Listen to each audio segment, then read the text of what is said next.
Welcome, Raptors Nation. We are here as a State of the Union address between myself and I got Mike Roach with me.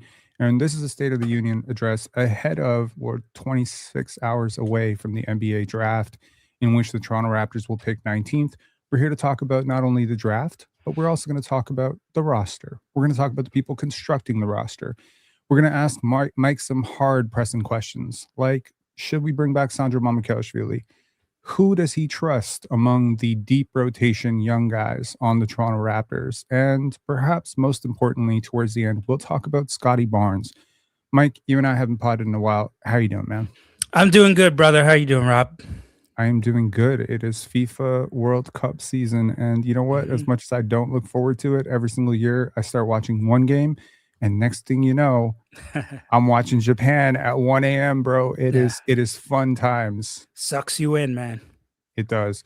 Tariq saying, is this live or pre-recorded? Hopefully my bringing this up answers your question. Okay. How was your Father's Day? I was asking you this off air, but how was your Father's Day? Happy Father's Day to all the fathers out there doing their best. Appreciate it. It was great, man. It was great sitting back, wife, kids, watching some World Cup, having an adult beverage. Great stuff. Great stuff. How was your weekend, Rob? What's going on, my man? We haven't spoken in a few months on a podcast. What's going on? That is true. But our dialogue continues off air occasionally.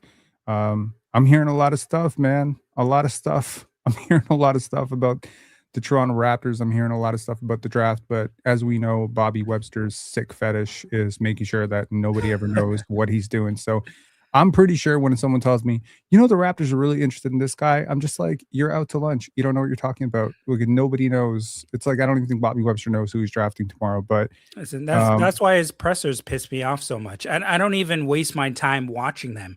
And, I never want to watch them, to be honest with you. But when you're doing podcasts and shows and stuff, you really have to, because he's fantastic at disclosing absolutely nothing. It's just useless. Just absolutely useless press conferences. You ask them questions, they dance around everything. And he's great at it. I don't blame him, because that's a part of the process when you're doing that kind of job. Yeah. I mean, I do miss Masai Ujiri's pressers because I felt very pumped after I watched them. They were like mini Nelson Mandela motivational speeches. Yeah.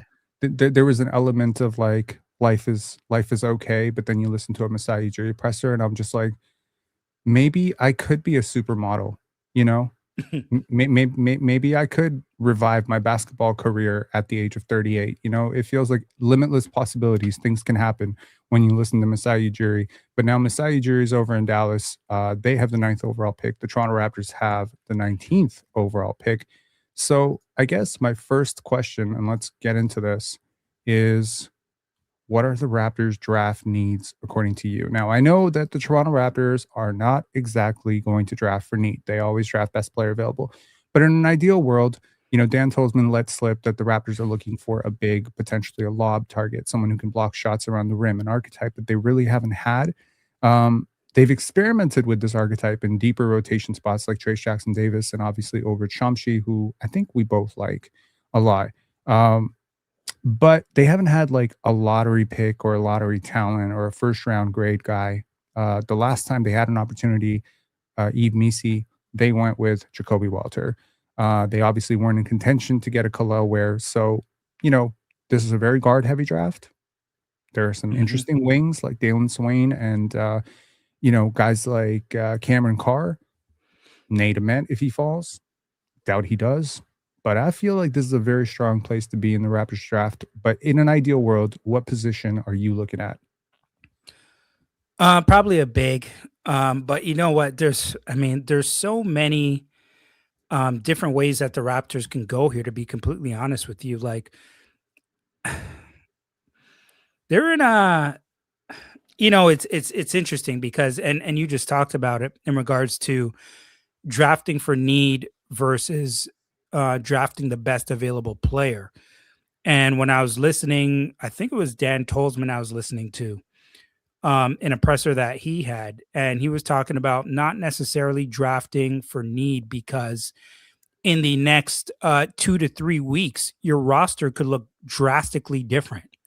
than it did by the draft, right? So if you're drafting for a specific need and then you make a trade, your team is completely different. So now your needs change altogether.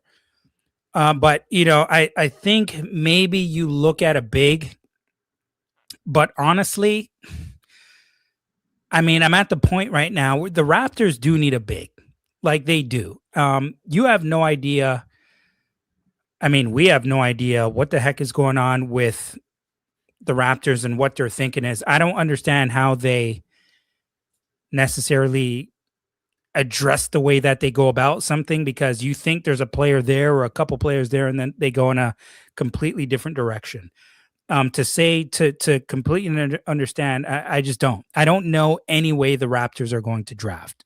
They have a decent history of drafting some pretty decent players, but I have a feeling they're going to go with a big unless a specific target that they want at guard. Like Phylon, to me, if he's available, I think they might look to take him. But when I was doing a draft show, I never talked about Phylon because I just don't think he's going to be on the board at 19. You know what I mean? Like if there was a big that you were looking for, now obviously bigs are not created equal, right? You have your Mitchell Robinson type of big, which is just a dirty work guy who gets offensive rebounds and, block shots, low skill, high motor, right? You have that type of big. Then you have your finesse bigs, right? Guys who can space the floor a little bit, do a little bit of stuff. Your Nikola Vucevic, that type of guy, right? Then you have your connective bigs. I think Mamu provided a nice little window into what a do-it-all stretch big next to a Scotty Barnes could be. I think he synergized those lineups pretty well. It's possible that he won't be back. There are a couple bigs in this draft that I think have some Mamuisms, but with Hannes Steinbach, I think he's going to be gone. That's a name. Yeah. I mean, it's definitely a name, but I mean, in every single year, there's someone who falls. It almost always happens, right? I mean, we saw Cam Whitmore fall in the Grady Dick draft. Grady Dick himself was supposed to be a top 10 guy. He falls to 13. Jacoby Walter didn't even work out with the Toronto Raptors because he was so convinced that he was going lottery. Yep. And he ends up at 19. There's a very good chance that someone that I'm not thinking about going top 20, like Kareem Lopez or a Koa Pete, they go a little ahead of schedule, suddenly screws up the entire draft order. Now everyone's scrambling. And next thing you know, Adai Mara is falling to 17. Or Morez Johnson falls to 19. And these things happen, and that's why the draft is so difficult to predict. But if there was a big that you could pick up, like what does that big look like to you? Because again, I'll give you some options. Chris Steenack Jr., Jaden Quaintance, Henri Visar. These are all bigs who are projected to go in the 20s. The Raptors will have a chance to probably draft 2, if not all 3 of them, but they're very different. Right. Yeah. So what are you looking for here? Are we looking for youth and maximum upside? Are we looking for immediate impact utility? Because you have Joshua Jefferson who can help you right now. Right. You have or are you looking for a vertical lob target? Because Trevon Brazile is there. The 19 might be rich, but he's interesting too. He's interesting too. Very athletic as well. Morez Johnson Jr. is a guy that I've looked at. Looks big, strong. Shoot it a little bit. Yeah, he can shoot a little bit. Looks like he's somebody who would be able to play right away. Strength from a strength standpoint. When it comes to these bigs, like I never used to be, but I'm very bullish on these guys getting in the gym. Physical strength matters in the NBA. It just flat out does. And you can develop that over time. But what a difference it makes when you have a guy who's physically strong coming into the NBA. You look at a guy that we had last year as a rookie in Colin Murray Boyles, and he is just an absolute freak, right? Like another guy like Scotty Barnes, when he came into the league, just superior when it comes to his body. I mean, just complete animal, just another level physically. And this guy is still getting stronger at this point. When you have the, from a physical standpoint, Morez Johnson Jr. is a name. You mentioned Steinbach. I like him. I don't know if he's going to be on the board. but I if know he that. is, you have Yeah. to definitely take a look at him as well. Um, I mean, there's so many guys. Like, man, I've watched a lot of different film. I Well, have notes on. you mentioned LeBaron Philon. You know, a lot of people are very high on Cameron Carr. At the top of the I draft, like Carr too. the Raptors won't have a chance to draft him, but Keaton Wagler is another one, you know, for Illinois who's really Mhm. good. And I look at all these guys and a little bit of Caleb Wilson as well, and I'm like, you know, these guys still need 2, 3 years. And then, as aforementioned, you look at guys like Elijah Martin, Chucky Hepburn, Fred VanVleet, and all guys that the Raptors have pulled into their camp. OG Anunoby, you know, Mhm. Colin Murray Boyles. These are all guys who were ready out of the gate physically to Yep. play. Yep. But then you look at possibly the best draft pick in Raptors history, although it didn't work out so well for the Raptors, and that was Tracy McGrady at number 9. And he was, as my Jamaican friends say, MAGA skinny. You know, Yeah. he was like unplayable out the gate. So I think you always have to look at that and say, okay, if a guy is 19 and he's not ready, what does 2 years of development look like? And I think the Raptors have rehabilitated their development system so much so that I am looking more so than any other year, I am looking at batting for the absolute moon on upside. Mhm. Whereas I I could see think a that. lot of people are looking at like, hey, we were a 46 win team. Colin Murray Boyles played right away. He was a really big part of why we were 46 win team. Mamu might not come back. Let's go for a senior who can play right now. Let's go for a junior who can play right now. So you're Whereas saying you would swing for the fences with the 19th pick? I would swing for the player provided a couple of red flags are cleared. Number one, red flag medical, right? So this might rule out guys like Jaden Quaintance. I'm not sure because I don't have access to his medicals. But I've talked to some people around Jaden's camp and feels like, you know, he's rehabbing. It's not all the way. You know, the pro day didn't do him any favors. The tape of him dunking and, you know, teams were able to notice that he was favoring landing on his other foot.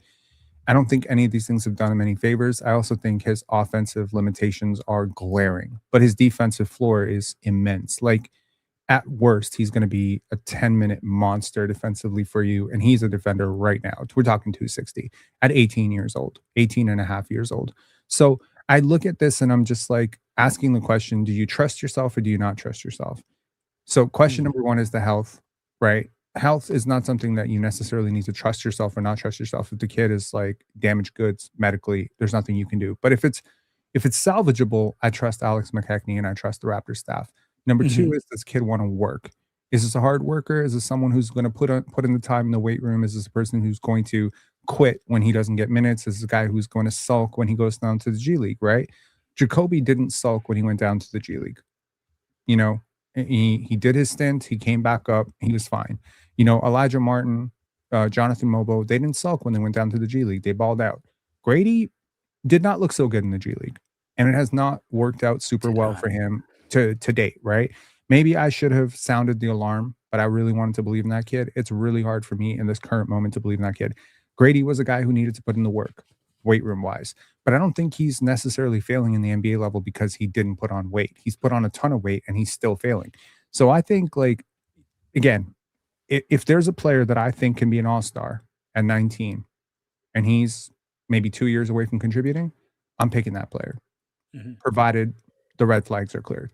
So I'm looking at a guy like Chris Senac, and I'm asking him a lot of important questions, right?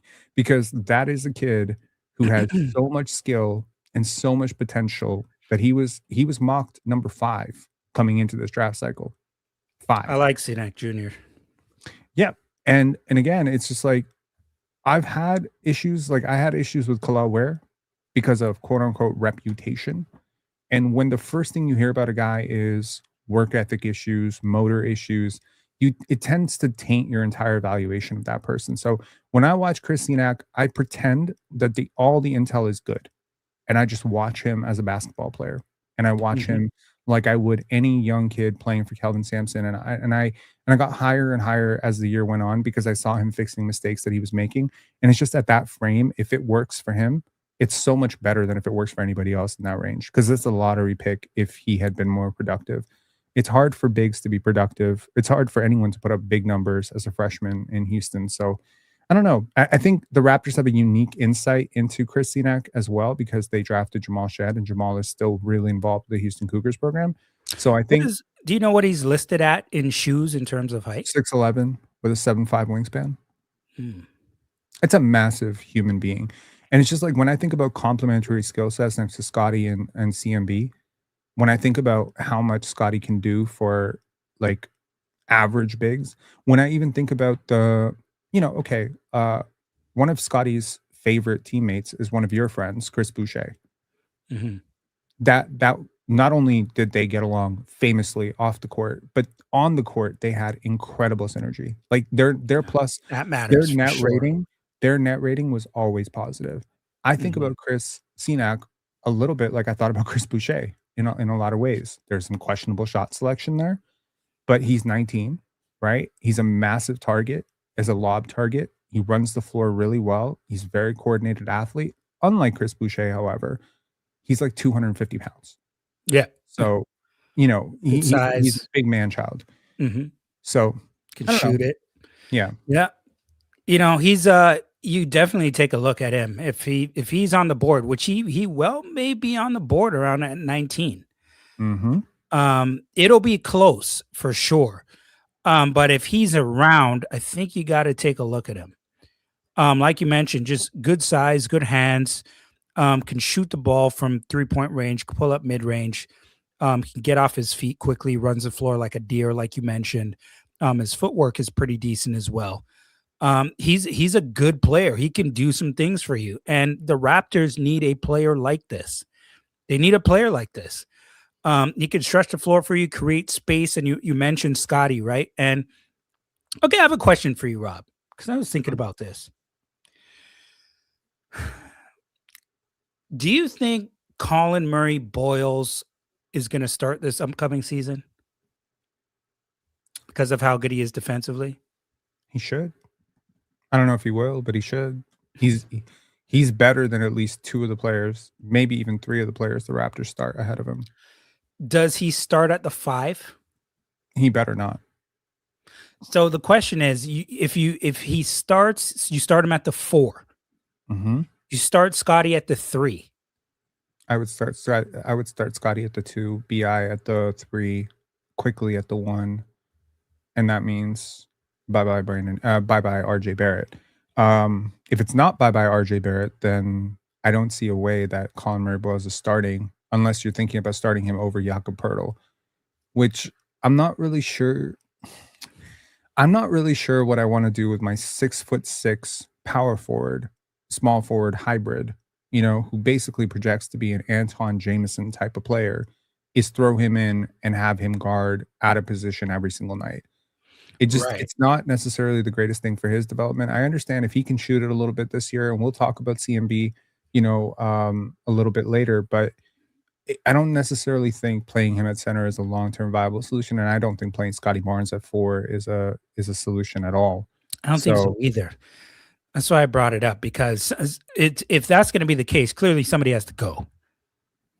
yeah, and I mean, someone's saying RJ off the bench. So, for RJ to come off the bench, you have to extend him, and he has to agree to it. You really don't want a player, in a contract year, and he's being demoted to the bench after the playoff season that he had. He does Yeah. not deserve to go to the bench. Let's just be honest, he doesn't. He played really well in the playoffs, and that deserves and that warrants credit, but I think because of what Colin Murray Boyles can become, I actually compare him a lot to RJ Barrett. He has a lot of RJ Barrettisms, offensively.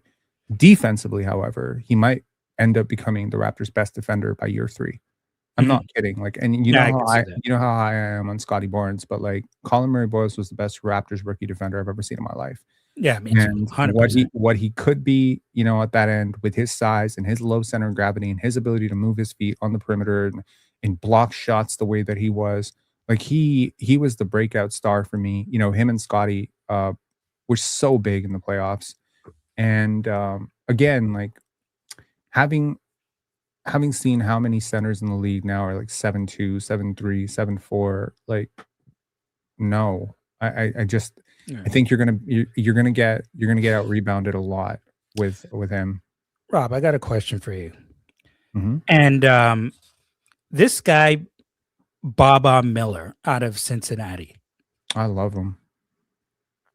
What do you think about him? Do you think he's going to fly up the draft board? Because I saw him low in the second round. He had a pretty good showing at the combine, didn't he?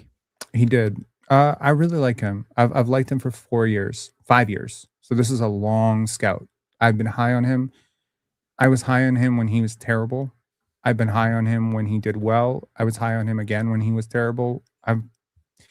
It's really hard to teach this level of playmaking and feel at a 6'10" prospect. And the way that he has built his body into like the type of defender he is right now, again, the upside because of the jump shooting is a little bit limited.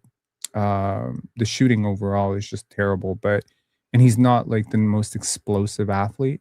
So this is not like a Jalen Johnson situation where you're putting like 6'9", 6'10", whatever, but then you got pogo stick. So yeah, there's some concerns about how it'll all translate, but as in terms of like a connective piece, I mean, if the Raptors didn't already have Colin Murray-Boyles and Jonathan Mobo, I would say this is a no-brainer for them. But I wonder how he pairs with those guys. But he's a gazelle in transition. He makes great reads. He's basically like a 6'10" point guard. I love him. I don't think I would take him at 19 though. No. I was just wondering overall, because I do think he's going to fly up the draft board. I think he's going to go in the second round. But I was just curious on what you thought about Miller. Did have a good showing. I think he'll be an early second round, late first round guy. But there's a lot of guys that are currently like moving up draft boards, and I think they have a little bit more athletic potential. And like, I'm just, I'm seeing like how good a player Koa Pete is, and he shot 35% from three. In fairness. Now, granted, he's done some work on his jump shot, and apparently he's made his mechanics worse. And so this is a Frankenstein experience, right? But Koa is such a phenomenal athlete, and he's a freshman, right? And someone's going to take a chance on him. And if they can fix the jump shot, he's probably going to be a top 15 player in this draft because he's a really good player. He just can't shoot.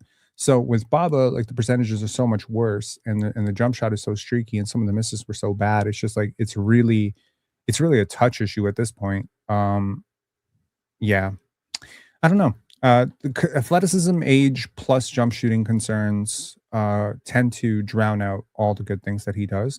But someone's going to find real value with him in the 30s. I think I would be willing to bet he's going to go in the 30s. Okay, let's move on to the next question, which is, okay, how crucial is re-signing Sandro Mamukelashvili? It's crucial. It's crucial. If you can retain him, you absolutely do. I mean, there are games where this guy single-handedly won you games this year. Agreed. I mean, this guy, Mamu is just one of those guys who, when I'm talking on shows, I just explain him. He just understands how to play. Yep. Like, it's just really that simple. He understands how to play the game. He doesn't force up terrible shots. He's not a terrible defender. He can run the floor. He's unselfish. Seems like a good teammate. Can shoot the three and shoot the three well, right? And he's consistent. Like he didn't have a good playoff showing, obviously, which I was kind of surprised about that, but I'll give him a pass there. He's been great all season. But Mamukelashvili, I mean, just a phenomenal player. And when he has to step in to start, he's always played well. He's a guy you got to keep him. If you got to try as hard as you can to get him back here. He's the perfect guy that you want off your bench. Consistent night after night. Big body, strong, can run the floor, not terrible defensively. Like I mentioned, can really shoot it from 3-point range. He's absolutely a guy. He's crucial. 100% he's crucial. No, this is a interesting little lineup data with Sandro Mamukelashvili on the court and with Scotty Barnes in 895 minutes. Luck adjusted, the Raptors were a plus 6.7 per 100 possessions. He does good things for Scotty. Now, when he signed that deal, I kind of conceded that he might not be here for a long time. He was here for a good time. He may not be here for a long time. So I understood this. And, he had more money on the table from San Antonio, and quite frankly, he's probably kicking himself a little bit, thinking could have made it to the finals, and they desperately needed a freaking power forward, man. All year they needed a power forward. So he fumbled, in my opinion, big time because there was more money on the table from San Antonio, and he took the lesser deal to feature himself in a bigger role. But Funny it might enough, make more for him on the back end now, though. ironically, I think he would have made more with San Antonio because by the time the finals coming around, all I was thinking was they so desperately need a Sandro Mamukelashvili. And to, you know, like they needed a power forward who could shoot so bad. Harrison Barnes, Keldon Johnson basically became unplayable by the That end was of it. rough. It Yeah. really was. And I mean, they, everyone talks about how maybe they would have won if Chris Paul had stayed around. Funny enough, they probably would have won if Sandro Mamukelashvili stayed around, and both guys ended up on the Toronto Raptors. So it's so funny. I wanted to cover the Spurs this year because they kept drafting all the guys that I loved: Carter Bryant, Dylan Harper, Victor Wembanyama, Steph Castle. And then it turns out that the team that I already cover is the team that had the missing pieces for the Spurs. So it was kind of funny. Yeah. I agree with And you. not to go off topic here, because I know you've talked about him a lot. Mhm. Dylan Harper. My God. Yeah. This guy is, I don't even know what to say. He is unbelievable. I mean, are you kidding me? Rob, are you kidding me? He is phenomenal. Franchise. He is a franchise level player.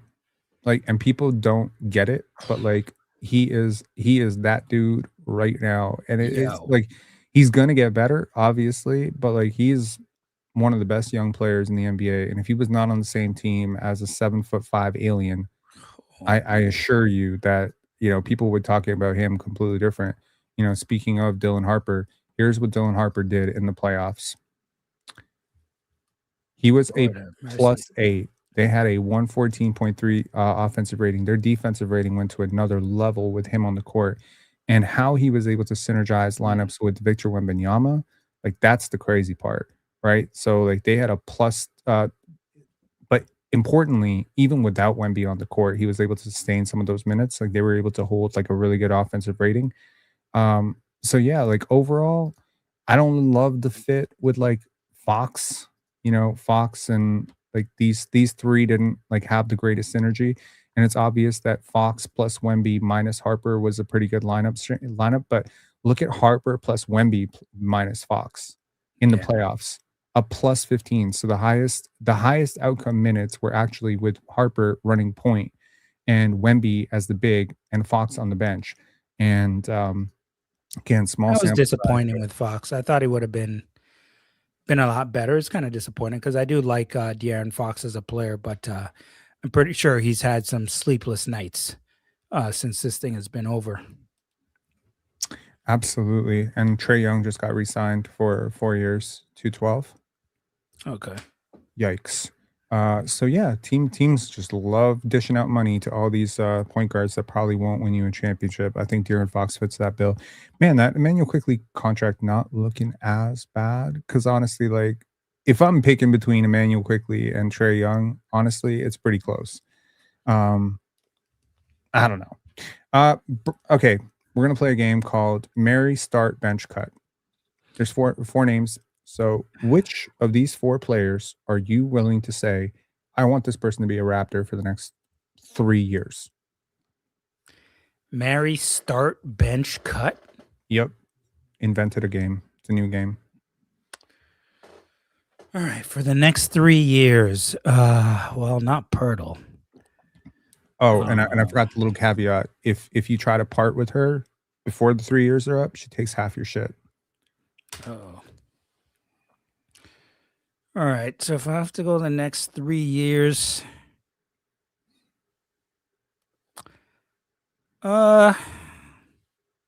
maybe quickly. Damn. Okay. Maybe quickly. Or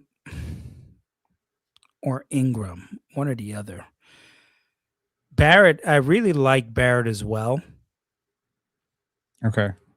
So I'm assuming, like, you know what I should have done? I should have done start, bench, cut, exile. Start, bench, cut, exile. But There's exile. something about Barrett that I really love, just because he is Canadian.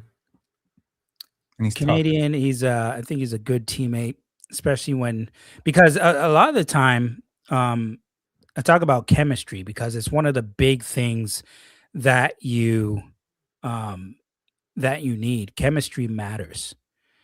And I think people are going to get a big taste of that depending on what happens. Like when you got a guy like Scotty Barnes, who I think is going to take the next leap. Mm. I think you've got to be very careful on who you put next to him because it's not just about talent. It's about how they work together, how they get along with each other. All of those things matter in the grand scheme of things, right? I think the New York Knicks did a fantastic job of putting their team together. And to a certain degree, I think they didn't necessarily just look at it from an analytic standpoint, even though analytics do matter, not just in basketball, but in all sports. But I think, and I talked about this, they put together a team full of ballers, like guys who are ballers. When you're playing on the court outside, or you're playing in your neighborhood, and you want to be on the court all day, like OG, Brunson, Bridges, Hart, Mitchell Robinson, Carl Anthony, like you put the right group of guys together for this specific time. I don't know how many titles they're going to be able to win. I don't know if they even win more than one. But just getting one in the NBA, there's still like what 6 or 7 teams that have never ever won a championship. But I'm that's besides myself. I'm getting away from the question here. Let me. Okay, so I'm getting a feeling. Let me try to interpret this. You're gonna cut Pirtle, more than likely. Out of the 4 right now, yes. Okay, you're probably gonna bench quickly. Start Ingram and marry quick. Sorry, wait. Bench RJ, start Ingram, marry quickly. Is that fair? Is that the way you're leaning? You know what? I might go Barrett. Mary Barrett. Yeah, I might go Barrett. Okay. Very interesting. Even though I don't think he's on this team for the next 3 weeks, he's probably out of here, to be completely honest with you. Because basketball does have to do with money and contracts. Clearly, we understand how that's a part of it. What is a contract that you would be willing to give RJ Barrett? It depends. 3 years 75? Is 3 years 75 rich? Is it too rich? 3 years 60? Is that too little? 3 years 90? Is it too much? I think 3 years between 60 and 75 works. I don't think I would go beyond that. Because you need flexibility, right? Like I know a lot of people were, and to me, even Ingram, right? He's making what, 40 mil a season. And that's a lot as well, 40 million. The only reason I didn't think it was terrible was because it was a 3-year deal. He's already done one. He's got 2 years left on his deal. That if you wanted to, you have the flexibility, you can move Ingram. And I'm not saying to do that. What I'm saying is if you wanted to, and he was an option to move, if you can make something out of this and get something back in return, I don't mind these on 3-year deals. But when you're getting into 4-year deals, 5-year deals, like I'm still so confused about Pirtle. Yeah, me too. Okay, let me ask a different question. You are the New York Knicks heading into the finals on one side. You are also the San Antonio Spurs heading into the finals against the Knicks. The Knicks have the first pick. They can just add one of these players to their roster for nothing. Just bring them in. Who are you bringing if you're the Knicks? You mean like with the actual picks right now? Going into the finals. So 4 weeks ago, when the Knicks were heading into the finals, and they could just add one of these 4 players to their team, who do you think they would pick? Oh, one of these 4 guys here. See, if they can add one of these 4 guys here, I would say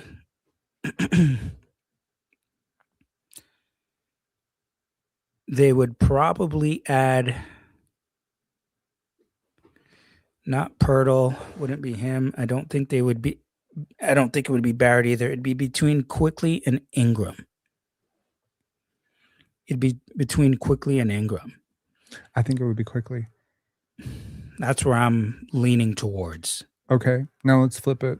Spurs. If the Spurs could add one of these guys to their roster to face the Knicks, to swing the odds in their favor, who are they adding?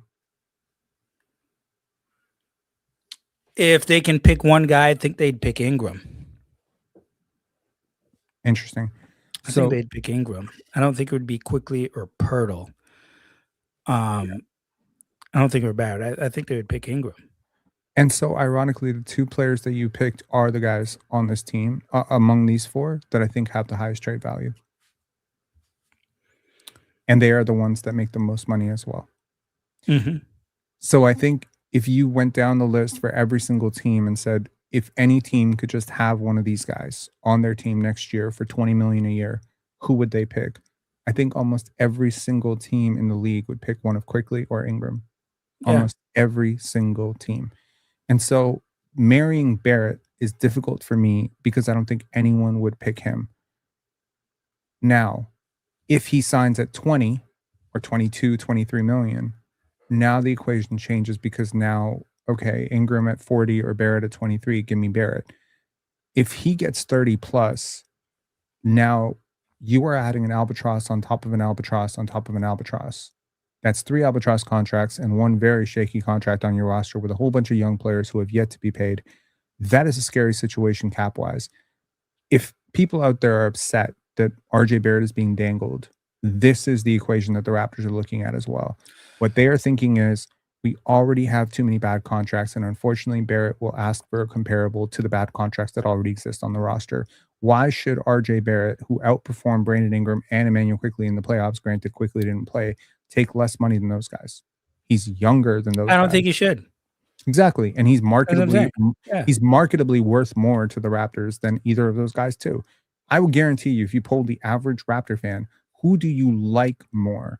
Like, who means more to you? Who is a bigger reason for you to attend games? RJ Barrett or Emmanuel Quickly? They're going to pick RJ Barrett. So, some part of basketball has to be business, right? Yeah, 100%.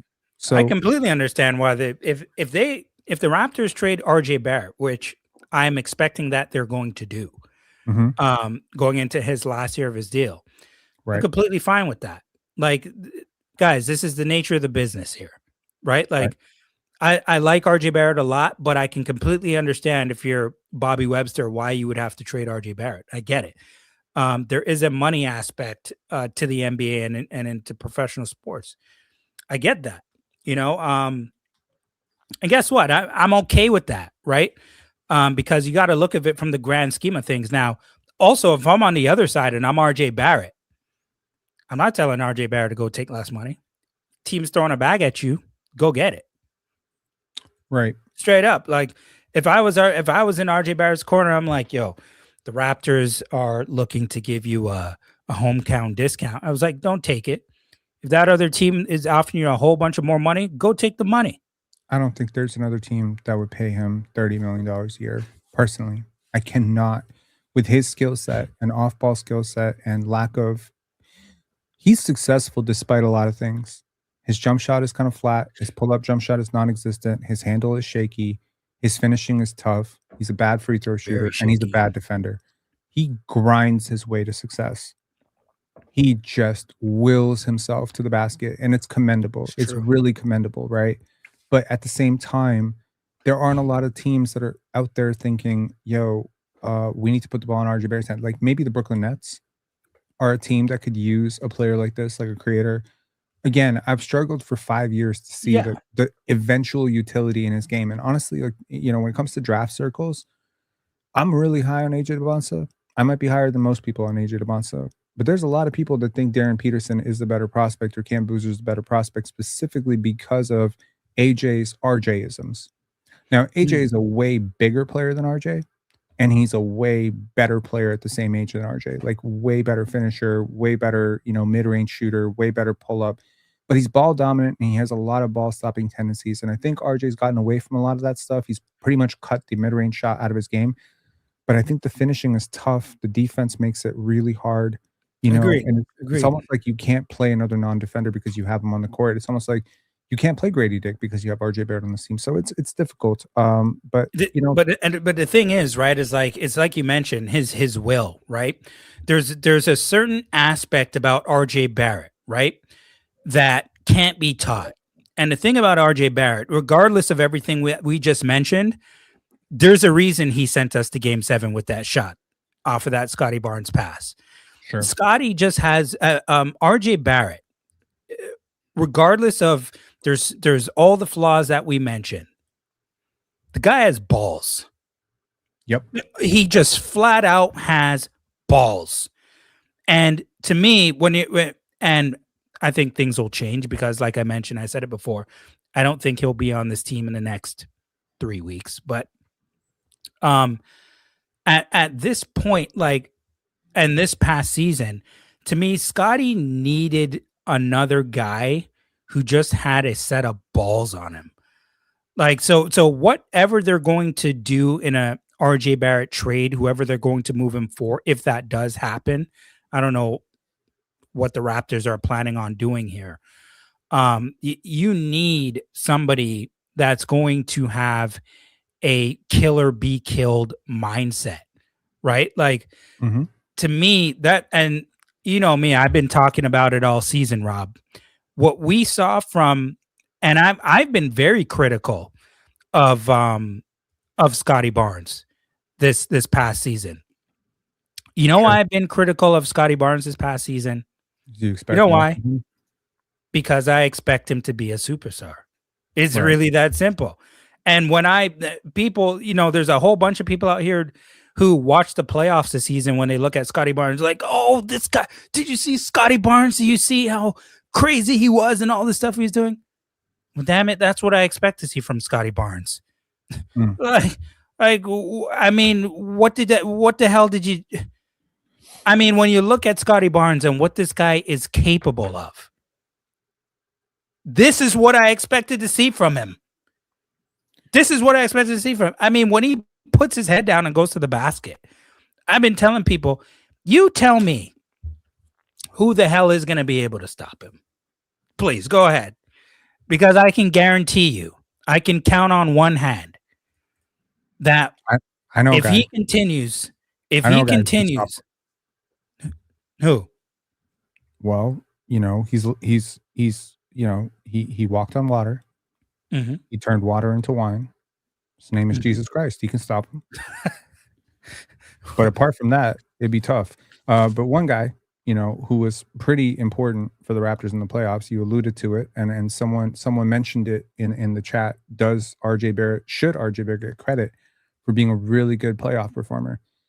The Raptors had a 111.4 offensive rating with RJ on the court in the playoffs. That fell to 97.6 in the limited minutes that he did not play. Now, granted, he played a lot. And if we look at it with Scotty, that's where I think the truth is told. Scotty without RJ and RJ without Scotty, but together they were really good. And I think his synergy with Scotty is weirdly good, but it shouldn't be. It's almost like, that's where the numbers confuse you. He scores quickly. Ingram scores slowly. That's the problem. So the theory of basketball and the reality of basketball are totally different. In reality, Brandon Ingram's skill set matches way better next to Scotty Barnes. He's a better dribbler. He's a better passer. In theory, he's a bigger, player. He's more athletic. He's more, above the rim. He's a better defender. It should work better with Ingram, but all year it worked better with Barrett. And I think this is where the Raptors have to say, we thought it was one way, but it turned out another way. Are we willing to adjust? And it's just like your first thought sometimes dominates, it's an anchoring bias. I think there are legitimate limitations, even in the goodness with like look at the defensive rating in the minutes that Scotty played without Barrett. Now, again, the offensive rating tanks badly, but the defensive rating is actually pretty decent at 109.4. And that defensive rating goes all the way up to 116. So it's almost like most RJ lineups are similar, whether we're talking playoffs or regular season. It's the defense suffers, the offense flows. RJ Barrett is a conduit to good offense because whether or not he scores at the most efficient rate, whether he scores at the rim the way you like, whether he's an off ball threat, he just puts the ball in the hoop. And he does so really quickly. And he does so within the flow of the offense, which I think is important. Moving on to the next thing, Battle, Martin, Hepburn, Dick, Mobo. We can be pretty quick about this. Mary, start, bench, and you got 2 cuts. Mary, start, bench, 2 cuts. If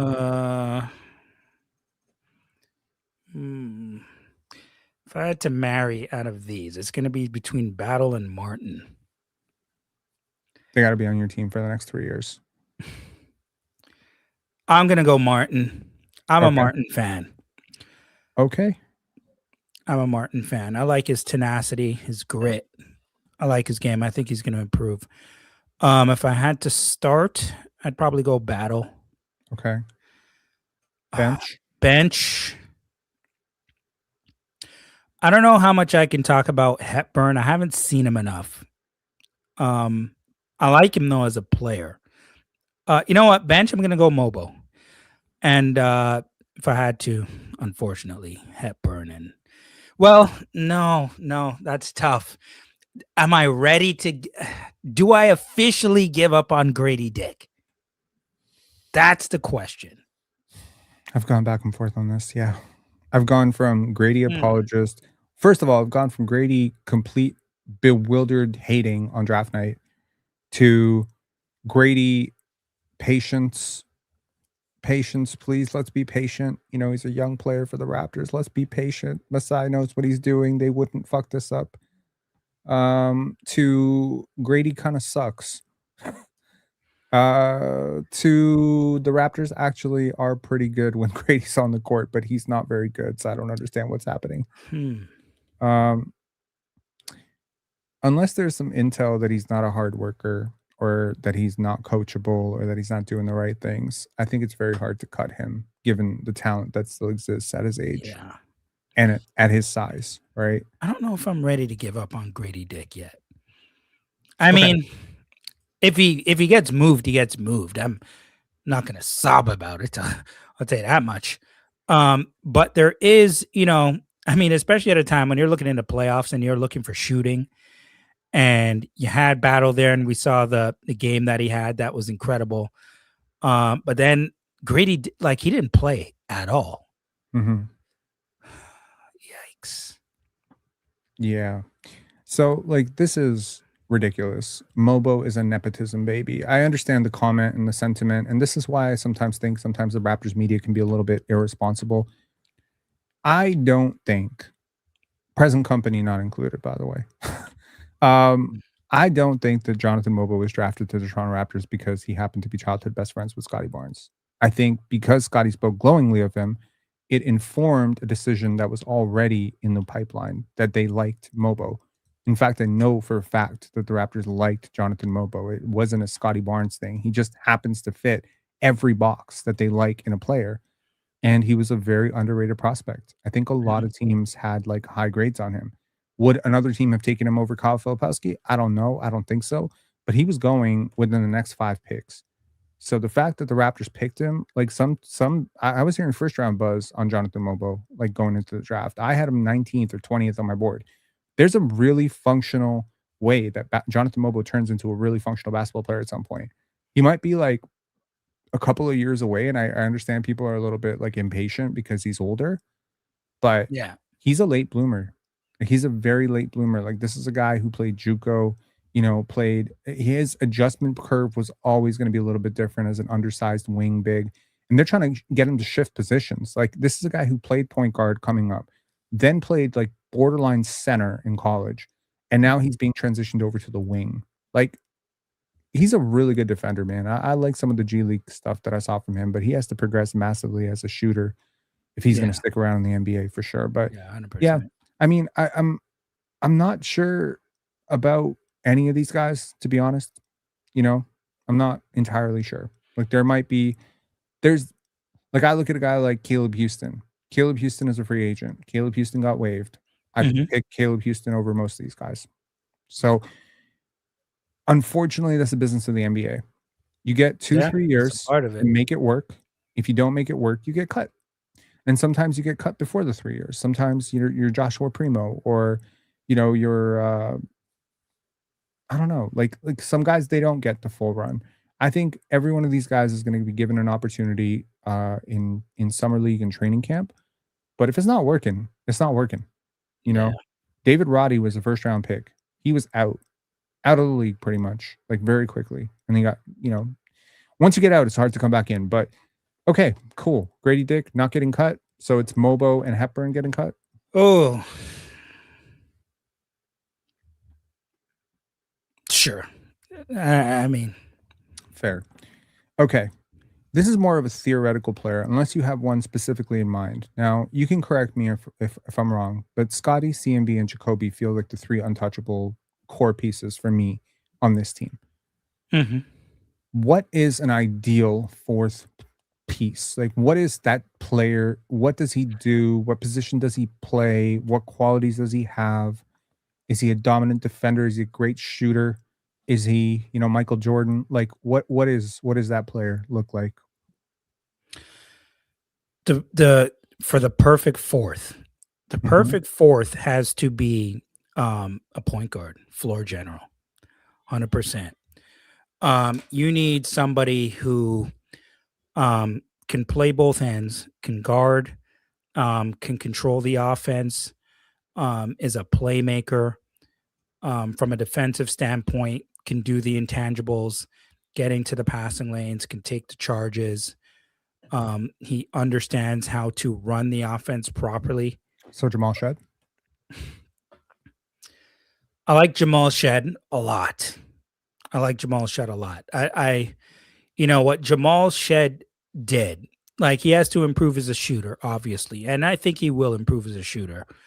Um, what he did in the playoffs was fantastic to me. Mhm. Jamal Shed, especially the job he did on James Harden.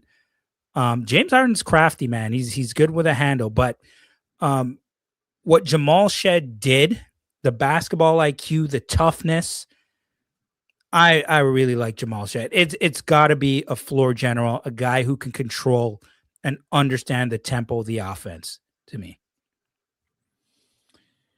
I'm gonna go the other way. I think it's a big so once again, I think this comes down to, do you view Scotty as a backcourt player or a front court player?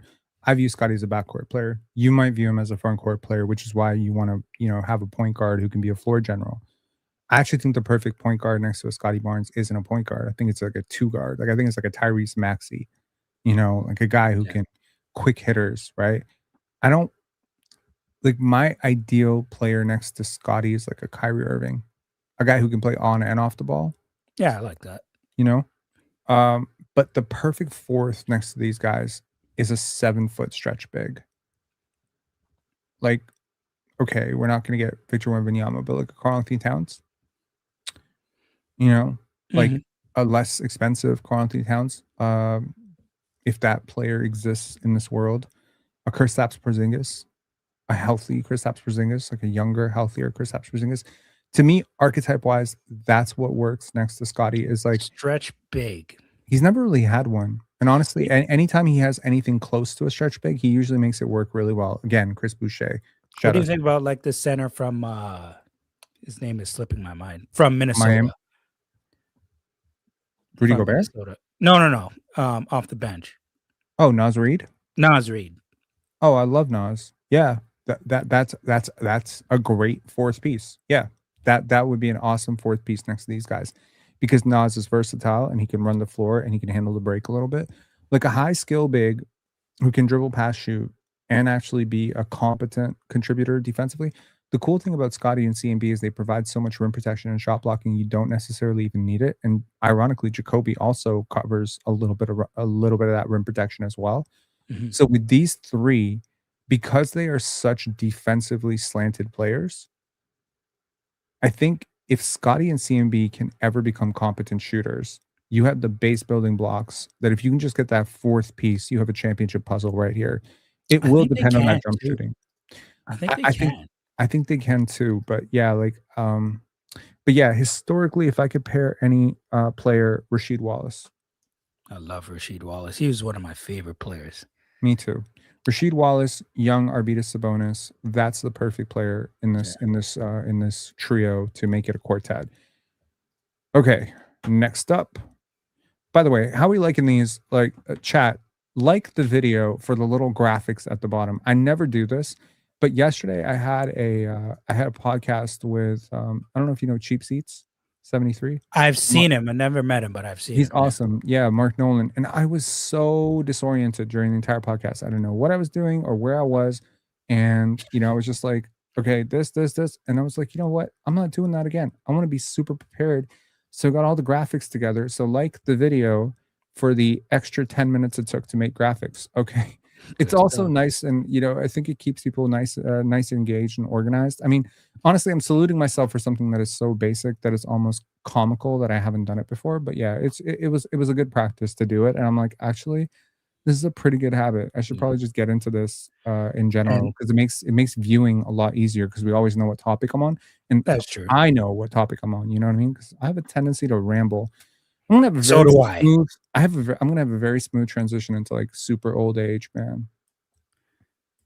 Yeah, And shout out to your subscribers and followers. You have a really good community on YouTube. it's the They're best. awesome. They're really good.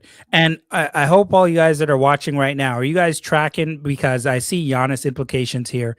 Are you guys tracking on what's going on? Because this thing is about to go down at some point.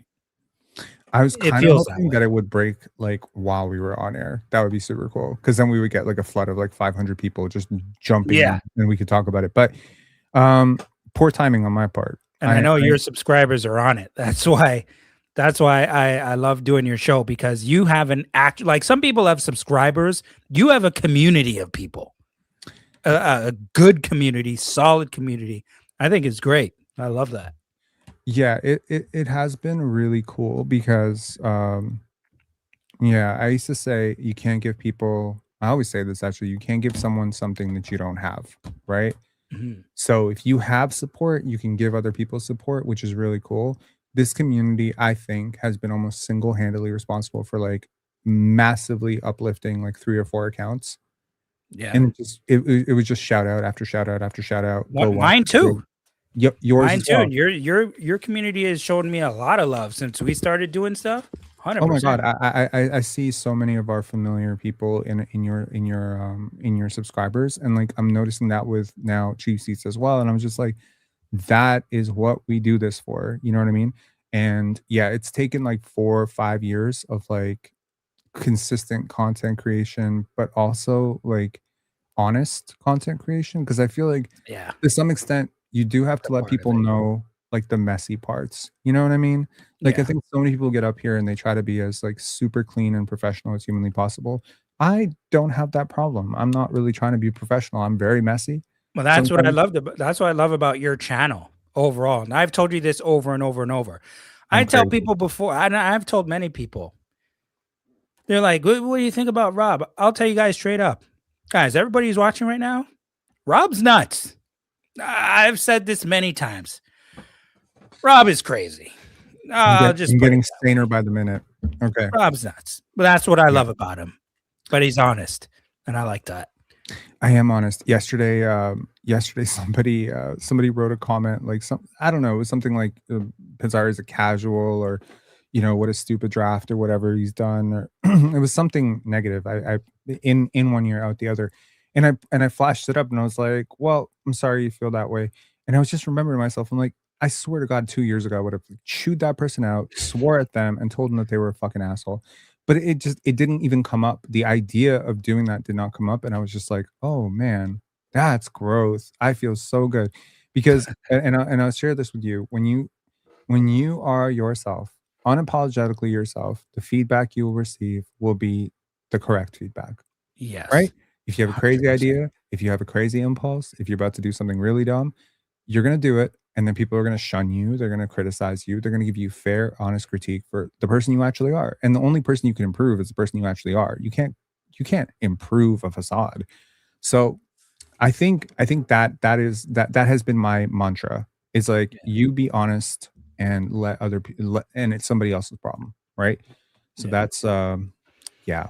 And Okay. to anybody out here, last thing, Rob, before we move on, to anybody out here who's watching, always understand you'll never meet a hater doing better than you. Ever. You will never meet a hater doing better than you. That is fair. Yeah.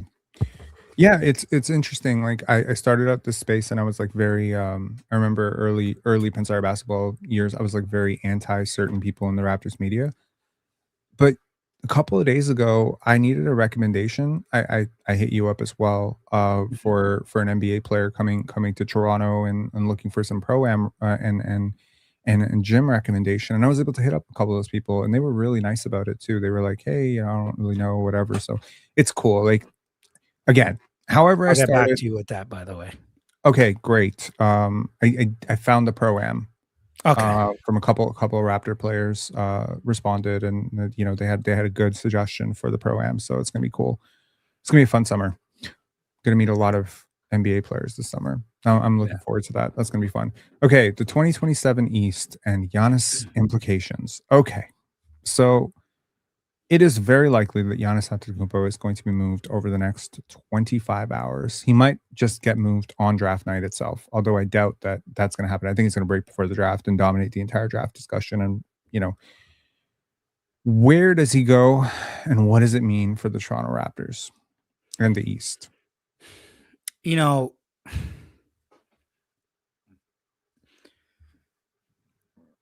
so it looks like from everything that we've been seeing, it's going to be between Miami and Boston.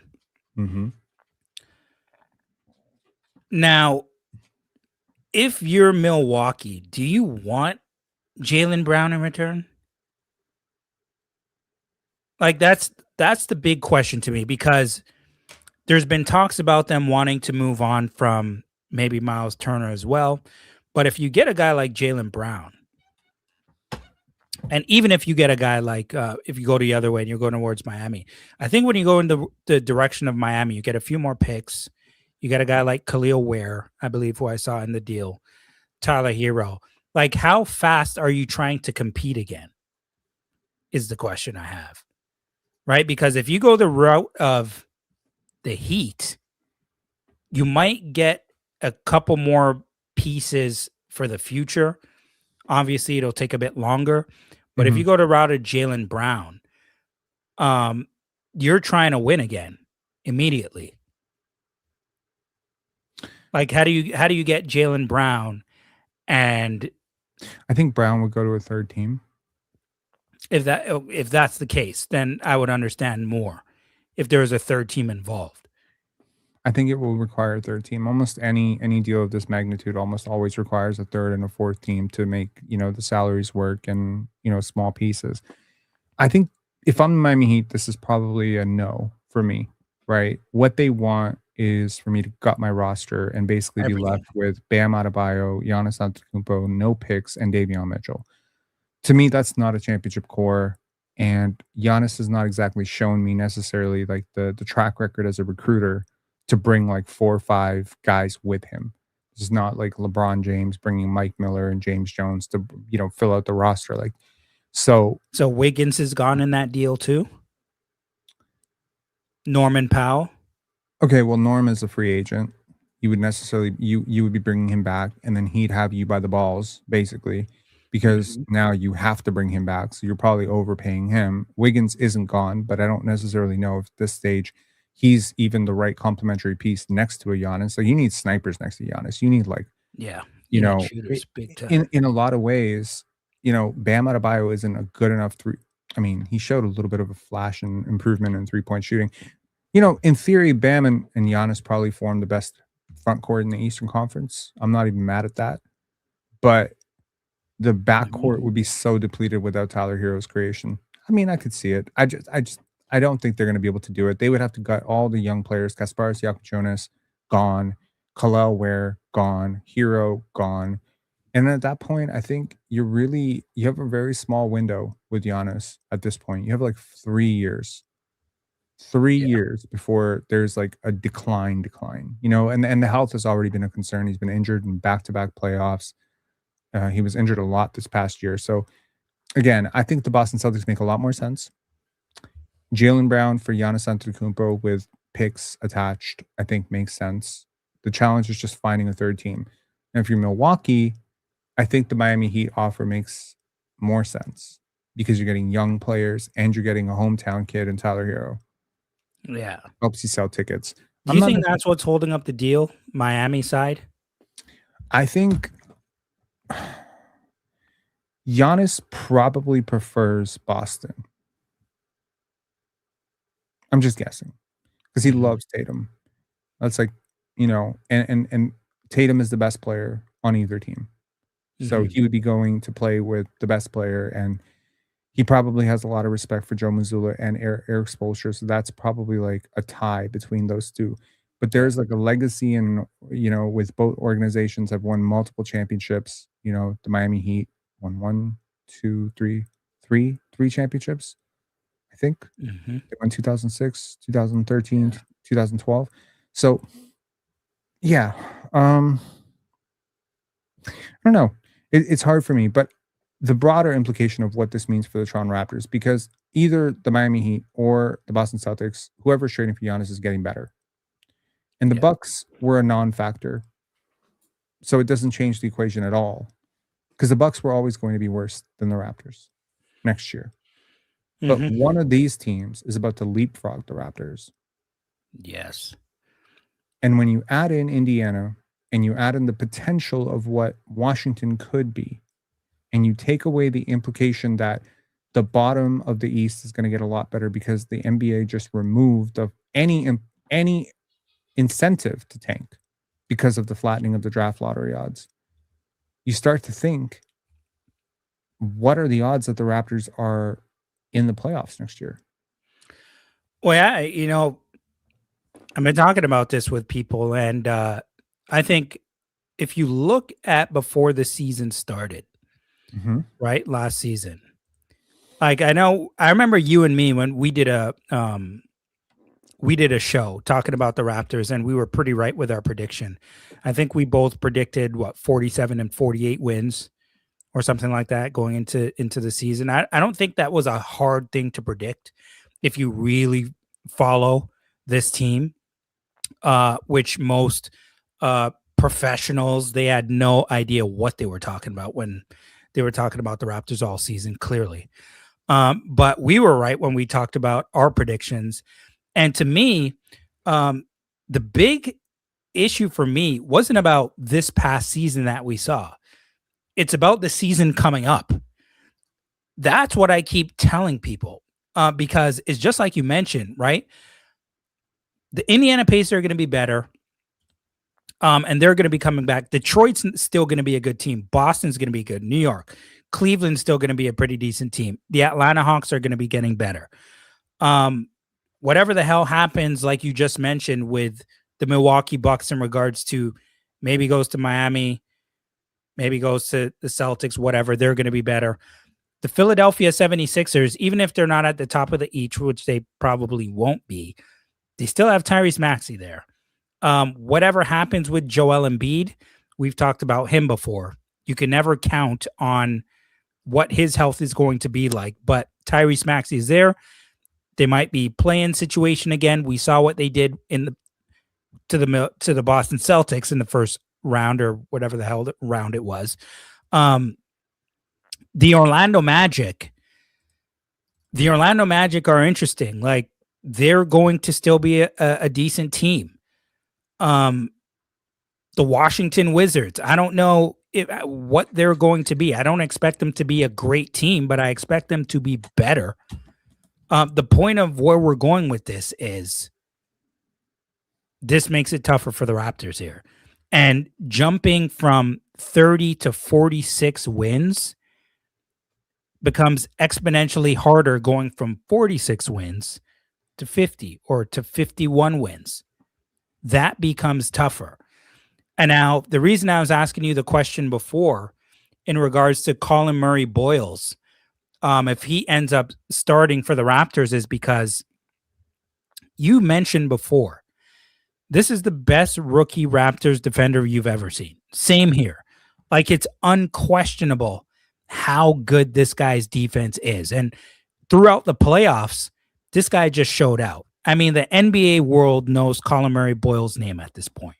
Yep. To me, because of how good he is from a defensive standpoint, and he'll get better offensively, but from a defensive standpoint, you put him next to Scotty Barnes, right? Mm-hmm. In the starting lineup. What do you do here? Like, this is the part that's confusing me, because sometimes it makes me think Murray Boyles, Scotty Barnes, and okay, Jakob Pertl is there, Barrett Ingram. Like, sometimes I wonder, are we going to see Barrett and Ingram off this team? Like, I'm confused as to how they're going to work this. Like you mentioned, if you put Scotty and Ingram at a 2-3 with Quickly and CMB and Pirtle, I'm starting to wonder, is that the direction they're going to have to go in here? I want to show you a trade.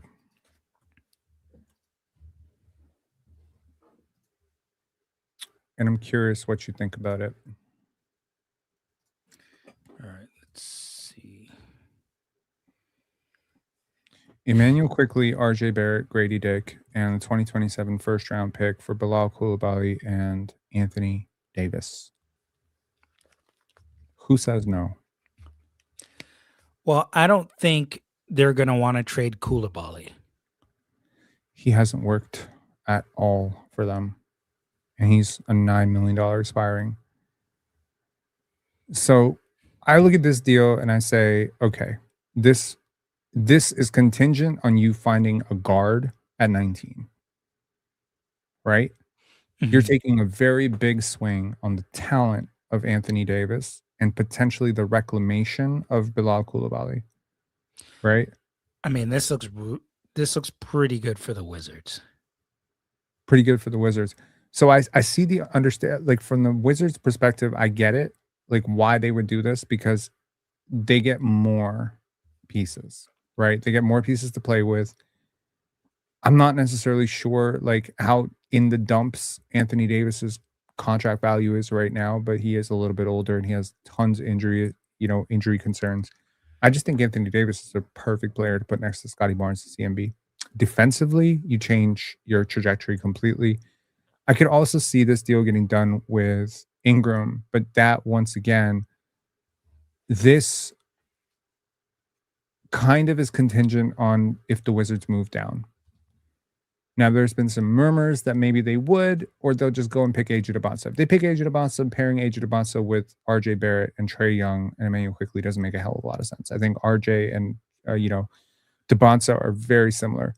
However, if they pick Darren Peterson number 1, which I doubt they will, but if they traded back 2, they got a deal done with Utah. There's been some rumors that Utah is really aggressively trying to move up to get that number 1 pick. So if I'm the Wizards, I do this as a 2-part trade.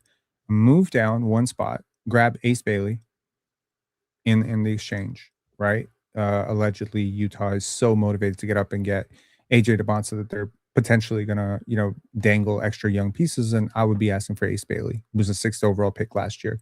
So I get Ace Bailey, and then I dump Bilal, and this allows me to potentially pick Darren Peterson, and then go look for my center, maybe in free agency.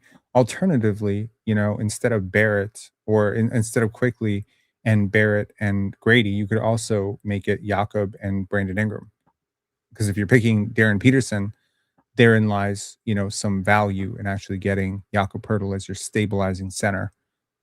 I don't know. It's a thought I had. because I know the Raptors were interested in Anthony Davis. I still think they are. Yeah, I think so too. And I think they will look to explore a deal for Anthony Davis, to be honest with you. I think they will. Well, there's also another way to go, which is, and this is the way up. That's one way up. And I think another way up is the Isaiah Stewart deal with Detroit, where potentially you dump some dead weight salary to eat an extra year of Isaiah Stewart. And that dead weight salary would unfortunately include the two guys, or one of the two guys you cut in Mobo, but also Grady Dick. And you would take basically a large chunk out of your mid-level exception to take that deal in, but you would get that. So I don't know. The Raptors can go either way. I'm personally indifferent. I don't really care which way they go. That sounds weird, but I can see the value in both ways. Yeah, like Anthony Davis is just, it's just health. Like that's the scary part about Anthony Davis. Like when he's on the court, I mean, damn, the guy can ball. He could just flat out play, but that's the thing, right? Just injuries, for God's sakes. It's just brutal. On a scale of 1 to 10, based on, again, to people who don't know, you've been around the organization for many, many years. You've probably, have a deeper insight than a lot of people. So based on what you've seen, what you know, what you've observed over the years, based on what you see with this team and what you understand about basketball, on a scale of 1 to 10, how much do you trust the following three men? I'll start with Bobby Webster. And I don't mean trust as in like you would trust him to watch your kids. I mean like trust him like that he's good at his job. On a scale of 1 to 10. Mm-hmm.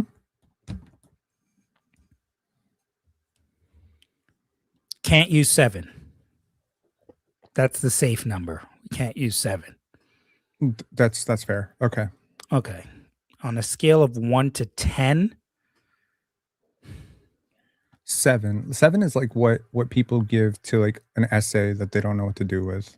It's a 7. I know it's not great, but it's not that bad. It's legible. Can't use 7. So we'll get that number out of there. Started off with a scale of. You see, that's a tough question. That's a very tough question. Because I don't know. It's a tough question to ask because I need to know how much influence he had with Masai Ujiri there. Mm-hmm. Okay. And I feel like we don't know that. That's why I said this is the perfect time for people to critique Bobby Webster because Masai Ujiri is not there anymore. And I don't know, like when these trades happen in that war room, right? I'm interested in knowing how much influence each of them had on these deals. Yeah, me too. My read on it has been that Masai is the more nostalgic and more emotional of the two. Probably the more loyal to the promise, loyal to the draft guy. I would probably say he's just more do the right thing driven. I base this on his reaction to DeMar, his reaction to Pascal, and based on what I've heard, some of the things he said about Jakob Poeltl when the trade was going down, it just feels like he leads with his heart. I think Bobby Webster leans more analytically and comes from more of the school of Sam Presti. Now, is he Sam Presti? No, he is not Sam Presti, because all the intel on Bobby Webster is that he's a cap guru and he's so great with the cap. And you poll any Raptor fan, the number one issue with this team is their cap sheet. So it does not speak well on your terms. Now, Masai Ujiri says something very interesting during his Dallas presser. He said being the Raptors general manager or president was like doing the job on hard mode. Mm-hmm. Because there's additional hurdles to cross when paying guys over, So sometimes we compare a deal that Miami gets done or San Antonio gets done to a deal we get done. And we say, well, we paid this guy 14. Why did they pay their guy 7? And it's just like, okay, well, that's the Canada tax. And then that's the tax. right? So there's elements of that where you're like, oh, how much are we having to overpay because people have us by the balls because they'll just cry and say, I don't want to play in Canada. I don't know. But that all being said, Bobby, out of 10? Bobby, out of 10, I'm going to say 6. You know what's funny? I'm not. Yep. 5 minutes ago, Oh, WYSO had you beat by 5 minutes. He knew. Sorry, 3 minutes. He knew exactly where you're gonna go. damn. I am gonna go to. I'm gonna go to 4. 4. Yeah, I'm gonna be at 4. This is my cautiously optimistic. Cautiously pessimistic 4. I think it's been pretty obvious for years what the Raptors need next to Scotty Barnes. And I don't think the Raptors have addressed that need ever. I think that's Like, fair. a stretch big, a guard who can a guard who can screen, putting the ball in Scotty's hands. It feels like there has been an internal resistance from Bobby Webster to do this. And for whatever reason, I don't know another team that plays their best player out of position. Is the only team in the league that puts their best player out of position. So from my perspective, I see it as 4, and basically 3 is you get fired. For me, 3 is we're talking about fired. 2, you were fired yesterday. So that's where I'm at with Bobby Webster. I think this offseason will show me a lot about the contracts that he signs, how he handles the Mamu situation, how he handles the trade market, and ultimately how he handles the bigger term direction of this team. Because again, a panicky, we need to win right now, that might be pressure from MLSE to keep the good times going and keep the playoff revenue coming. There's always other people to appeal to within this job. But all that being said, I think that's fair. I think listen, you explained your position. I think that's fair. Okay, what about Dan Tolzman, the draft guru? You're basically saying how well have the Raptors done in the last 4 drafts with him? 5. 4 or 5. Okay, yeah. 5. This is going to be interesting. And the thing is, here's the thing about the draft and stuff and where the Raptors are at. The Raptors, first of all, obviously they got a hit with these picks. I don't care if it's number 19. I don't care if it's 50. Damn it, you better hit on both. Okay. But the Raptors are in a position where they force Cleveland to a game 7. They're 48 minutes away from going to the second round. You as a Raptors fan, right? All of us as Raptors fans, we're in media, but Raptors fans as well. We now want to see the Raptors do what? We want to see them improve. You want to see them take the next step. Sure. Now, the next step would be getting to the second round. That's how I look at it, as the next step. Now, how you do that, though, right? Because we're talking about so much with the draft and hitting on the draft. Scotty's going into what year? Is it 5. 6th, 5th year? Mm-hmm. At what point do we say Scotty is going to need help from veterans? Wait, hold on. He is going to year 6. Year 6. What the hell? Hold on. 2021, 22, 22, 23. Year 6. 22, 24, 25. Okay, shit. 6th. My bad. Okay. 6th year. He's done a pretty decent job with his drafting. Decent job with drafting. I won't say great, but I'll say decent. But passing on Maxime Renault last year feels unforgivable to me. And I don't give a shit what is going on with his agent or whatever. But picking Elijah Martin over Maxime Renault really just struck a chord with me last year to I don't think this team knows what the hell they're doing. I didn't understand that. Again, I wasn't the biggest Kyle Filipowski guy because of all the drama off the court. But if you could rule that out, right? If you could rule out the girlfriend situation, the Mormon situation, whatever the fuck is going on with that drama, I can understand why the Raptors wouldn't want to bring that into the locker room, maybe feeling that there's something wrong there, there's a distraction or something. But Twice now you've had a chance to pick up a stretch big. You don't do it. Then you actually do pick up a stretch big in Brandon Carlson. Now, granted, I was not that high on Brandon Carlson. He's a 25-year-old rookie. He plays minutes for the OKC Thunder over the last 2 years. Now, granted, not big minutes, not great consequential minutes, but minutes nonetheless. Yeah. And he's a gunslinger, man. The guy's a 7-footer who's not terrible defensively, can't do much else but shoot. But shit, like that is exactly what you need next to Scotty Barnes. So it's just like for years, I've kind of seen Scotty one way, and I've seen the Raptors build a roster that doesn't make sense around that one. And it just comes down to like draft intel. So, this year's draft at 19, if the Raptors hit it out of the park, okay, we can call the last 5 years a success. But if they miss on this, then I think the misses are so glaringly large.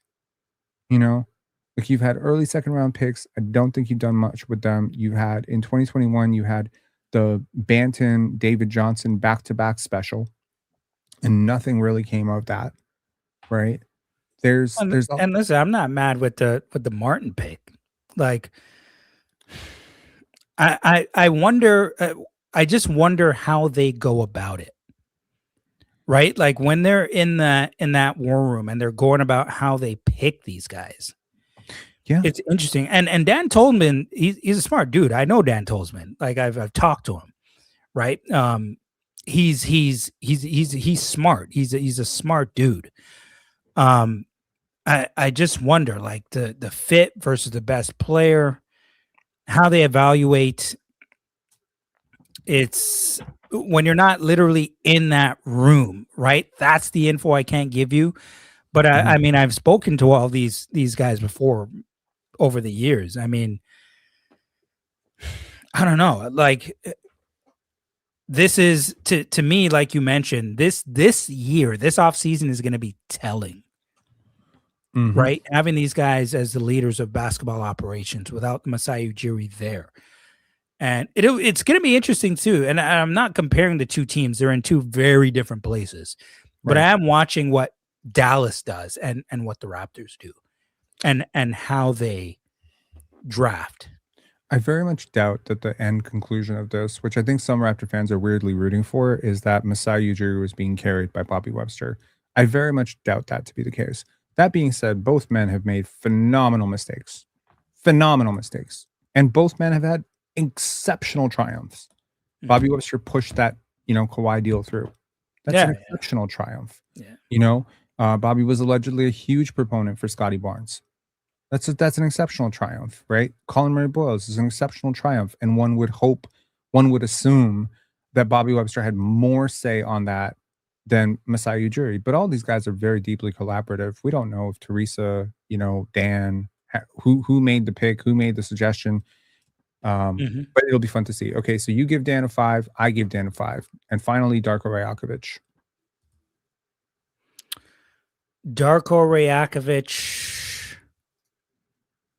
What is his approval rating? I'm going to give him an 8. I'm going to give him an 8 too. I hate when two people end up at the exact same number. Yeah. I can't completely go higher than 8 because I didn't love Brandon Ingram's usage stuff. And some of the lineup stuff left a lot to be desired, but I liked his adjustments in the playoffs and I love his development. Too. Okay, final 2 topics. One, quick one. Trace Jackson Davis and Ulrich Chomsky. Is there something there? I see Ulrich once in a while. He's a cool guy, really nice dude. And he's still, he's working out with his Raptors gear. Okay, what's the deal with him? What's the deal with Ulrich? Medically, not cleared for NBA stuff. So, I mean, I would assume that if it hasn't already, I'm sure he is going to be cleared soon, or if he hasn't already been cleared. But, is this somebody that you saw enough of in his brief time with the 905, the tantalizing, athleticism, speed, a little bit of playmaking chops, a little bit of shooting? He's still 20, 21 years old, and this is a guy you spent $1 million to get that pick. It's not a huge cost for $1 billion organization to spend $1 million of cash to get a pick. But that being said, it didn't work out with Christian Koloko. Not working out with Ulrich Chomsky feels like a kick in the balls. So him and then Trace Jackson Davis, who was a pretty serviceable player for a couple of years in Golden State, wore out his welcome, comes to Toronto, has a monster debut game, and then just And then he didn't play again. you know who he was? You ever watch Full House? Sorry, not Full House. Family Matters? Absolutely. You remember like the sister who went up, Jamie Foxworth? She went upstairs and then she never came back. The third kid. That's what Trace Jackson Davis Judy? felt like. Judy. Yeah. Yeah. Trace Jackson Davis is Carl Winslow's third kid who never came down the stairs. It's fucking weird. If there's anyone who's over 35 and below 50, you probably get the reference. If you're not in that age range, I don't really fucking care what you have to say. Anyways, go watch Family Matters, man. It was a great show. With that being said, do you see something there? Is there anything between these two guys? I was really disappointed that we didn't get to see Ulrich, man. I really wanted to see him. I thought he could have been a pretty decent player. Runs the floor like a deer. He had the ability to be able to learn to shoot 3-point shots. Like his mechanics weren't terrible. I think he could have developed something there.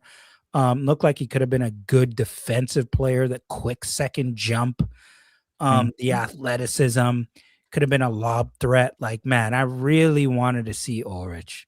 I did. And Trace Jackson Davis, I just wanted to see him play more. Like, if that was going to be the case, he should have just kept the second round pick. I mean, I know what was it? That was like a cap trade, right? Yep. Yeah. I mean, well, I don't know how much you lean into the analytics, but here are the analytics of the 2023 NBA draft class. Here are the value of a replacement leaders for the NBA draft of that year. Number 1, no surprise, Victor Wembanyama. Number 2, no surprise, Amen Thompson. Number 3, my guy, Kaysen Wallace. Shout outs to Kaysen and shout outs to his girlfriend, Kiki Rice, rocking it for the Toronto Tempo. Number 4, Asar Thompson. Also, still no surprises here. Number 5, Brandon Podjemski. Number 6, Trace Jackson Davis. So, doesn't feel like a team that is starved for defense, starved for playmaking, starved for rebounding, starved for rim protection. Can't use this guy. If we sort for win shares, he's 8th. The only guys higher than him are the aforementioned players and Toumani Camara and Jaime Jaquez. All of these players are NBA players. Anthony Black, Brandon Miller, Ben Shepherd, like all of these guys play regularly. Keontae George, Omax Prosper, who I'm, and yeah. But if we look at value of replacement, guess who's all the way at the friggin' bottom? At 53. Mr. Grady Dick. So again, analytics aren't everything. They're not everything. He's not a great shooter. He doesn't provide that, but neither is Jakob Poeltl. I genuinely did not understand it. It was a head scratching thing for me. There's certain guys you get really high on because you see tantalizing potential, but with Trace, it's not potential, it's production. I've seen production in a system that mirrors the Raptors system a lot. So I just genuinely didn't understand why he didn't catch a break. He's currently, he's got a team option. If they pick it up, he's on an expiring, It might have been one of those training on the job situations where they give him 6-7 months to just learn the system. But he's a really smart player. I watched him in Indiana. He's a good basketball player. I don't understand this at all. So that just feels like something weird. Final question. Wait. Anticlimactic. There. Is playoff Scotty a mirage? I hope I spelled mirage correctly. I'm quite infamously bad with spelling. I'm literally Googling right now how to spell mirage. Yeah. Scotty. No, I don't think it is. I don't think it is. I think this is why experience matters, because I think Scotty got a taste. Scotty got a taste in those 7 games, right? And I think that's what was so important. I kept saying, because some people are like, oh, just, the Raptors aren't going to be good. Just tank, get a better pick. I'm like, no, man. Playoff experience matters. When you get in there, right, and he plays the way he does, I think Scotty was. I think next season. I'm telling you, I think he's awoken a little bit. I'm telling you, Listen, I believe in his ability, man. Like, he can do a lot of stuff on both ends of the court. He could do a lot of things on both ends of the court. I wanted to see him do more on the offensive side. He did more on the offensive side. And some people think it's just, oh, do more on offense because it's just scoring. No, that's not the reason why. I want you to do more scoring because I trust the ball in your hands more than I trust the ball in some of the other guys' hands. That's why. Like, if you didn't have to do that, then I wouldn't call for it. But yes, I rather see the ball in your hands at times more than RJ Barrett. I rather see the ball in your times more than Brandon Ingram because I believe you have the best ability to put the ball in the basket. That's why. It's because of the guys that are surrounding you. I believe you do a better job of scoring. You get into the paint, jump shot, butter around the free throw line. Yeah. Bulldozing your way to the basket. And listen, I'm one of those guys who I love Scotty shooting threes. I'm one of those guys. I want Scotty to shoot threes. I don't want him to settle necessarily, but I don't think Scotty Barnes is some horrific three-point shooter that can't shoot. Scotty's a streaky three-point shooter. He'll knock down 3 or 4 in a row in different games, right? Yeah. But he's not a bad three-point shooter. I like his offensive ability. I just do. And I'd rather the ball be in his hands a lot of the times offensively than other guys because I just think he does a better job of putting the ball in the basket. I don't think this is a mirage. I think he's going to really just show up, show out, and I think we're going to see it right from the jump next season. Are you familiar with the Chinese bamboo trees? No.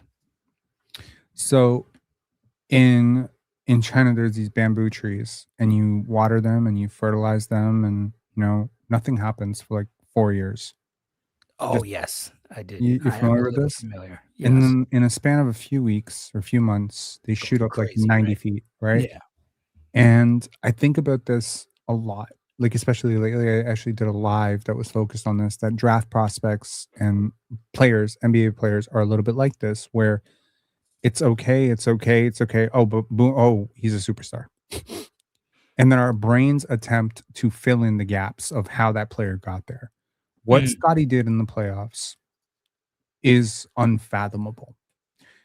To put it into context, he led the entire playoffs in terms of like rim assists. That's ridiculous. Per 100 possessions, rim assists, his isolation scoring, his self-generation, his defense, it was completely another level. The best way to put it is, if prime LeBron James had a 7-game series identical to Scotty Barnes, I mean literally paste Scotty Barnes, like LeBron James face onto Scotty Barnes, and have the exact same possessions, the same turnovers, the same shot diet, the same finishes, the same stat lines, I would say that's a pretty okay series for LeBron James. To some people, that's the greatest player of all time. And I think that not enough has been said that Scotty Barnes just did a LeBron James impression at the age of 24 in his first real run in the playoffs as a go-to scorer, when the rest of his team didn't really show up. I mean, most of his team didn't show up. Emmanuel Quickley wasn't there. In theory, Quickley provides the space for Barnes's driving angles to get wider. Ingram might as well not have been there because he was horrible and stinky all across, from shooting to defense. Everything just suffered. The Raptors, like I showed you RJ Barrett's numbers in the playoffs, and the Raptors were positive with him. Ingram was horrible. The Raptors could not score. They couldn't defend with him. He had, and again, it's probably due to injury. But if we are to believe that Jakob Poeltl was kind of going through something, and Quickley was going through something, and Ingram was, that's $100 million that was injured. And Scotty Barnes did that.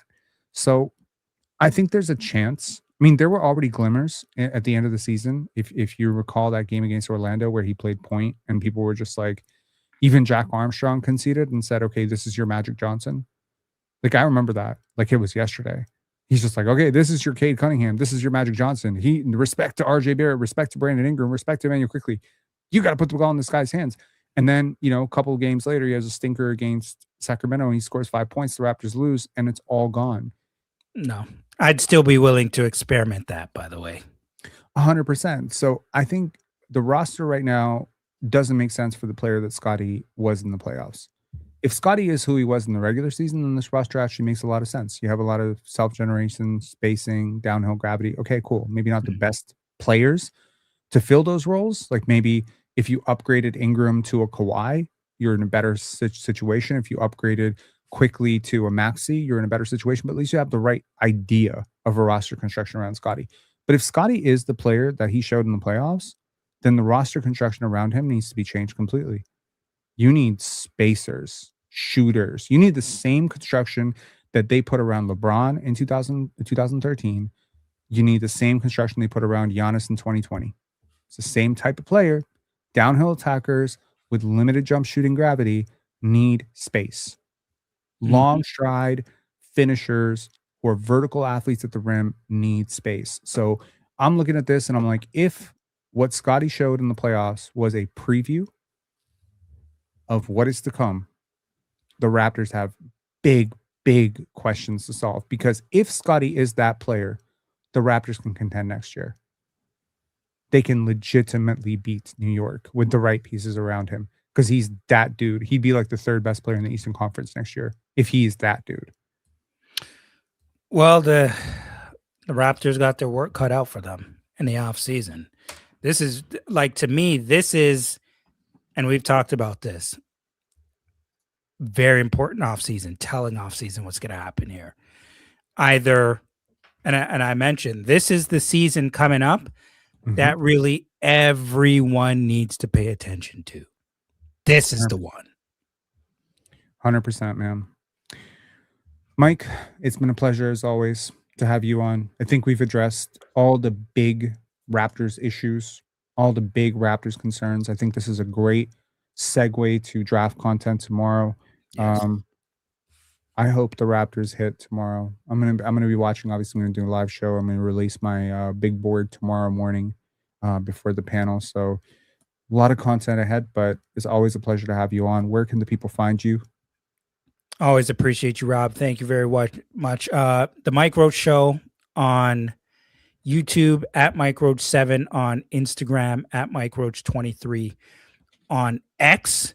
And for the last time, I know I've said this before, but you have an awesome community of people who follow you, diehards on YouTube. They are fantastic. And I'm hoping I can mimic this with my own page, because you have great people who are diehards following you all the time, making sure they get in the comments, always in the live chat. I really appreciate that. And I appreciate you, Rob, because you've actually helped me out a lot since I started my channel. The first year I didn't do too much. I really started doing a bunch more like when the Raptor season first started. But you've helped me out a lot. I appreciate it, man. Well, let's see if we can help you out a little bit more. To the 232 people watching and the many, many thousands who will watch afterwards, if you are watching right now, go subscribe to the Mike Roach podcast. It is at the one Mike Roach. We have 2.66 thousand subscribers right now. Let's see if we can get this up to 3,000 today. It's ambitious. It's ambitious. It's ambitious.